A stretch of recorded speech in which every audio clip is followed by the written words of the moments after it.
Антейро и Хьюг ТВ представляют «На кордоне» на базе одиночек. Свистунов просит нас найти ему инструменты, а на Янтаре в бункере ученых механик Потапов просит найти для него инструменты, куда идти, где искать, вам расскажет и покажет автор прохождения Хьюг ТВ.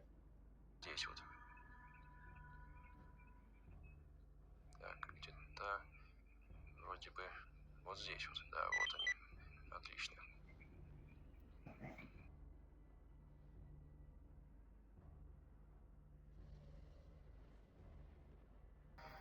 Вперед не проходите, ничего не знать, но просто это будет тратиться очень много времени, пока я буду все это искать, ходить по всем этим местам, которые все и так знают. А вот здесь у нас лежат инструменты для тонкой работы, для техника.